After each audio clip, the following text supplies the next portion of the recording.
incoming administration, but Israel গাজায় যুদ্ধাপরাধ ঘটিয়েছে এমন বিশ্বাস ব্যক্ত করেছেন সাবেক মার্কিন পররাষ্ট্র দপ্তরের মুখপাত্র ম্যাথিউ মিলার। তবে বাইডেন প্রশাসনের সময়কালে তিনি কখনো এ ধরনের মন্তব্য প্রকাশ্যে দেননি।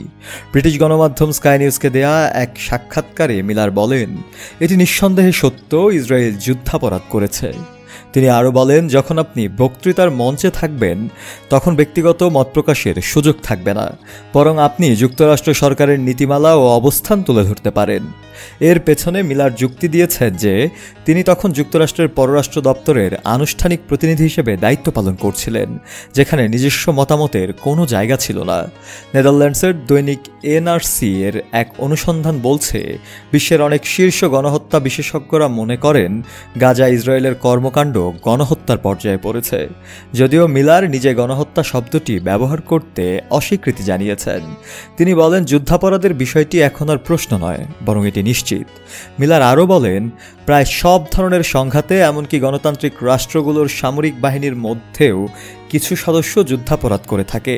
পার্থক্য হলো গণতান্ত্রিক রাষ্ট্রগুলো সে অপরাধীদের দায়ী করে জবাবদিহিতার আওতায় আনে, কিন্তু ইসরায়েল এখনও সেটি করেনি।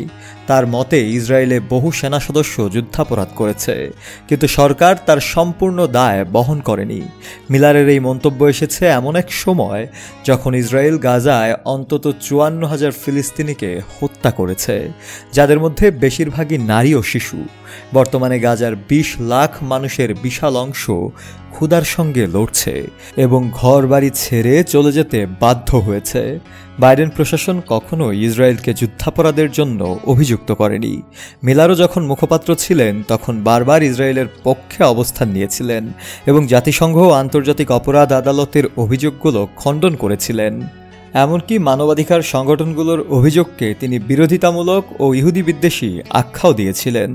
তবে হঠাৎ তিনি নিজের ব্যক্তিগত অবস্থান থেকে ইসরায়েলকে যুদ্ধাপরাধী হিসেবে স্বীকার করে এই সাক্ষাৎকারে বক্তব্য দিয়েছেন। শফিউল মাওলা, কালের কণ্ঠ।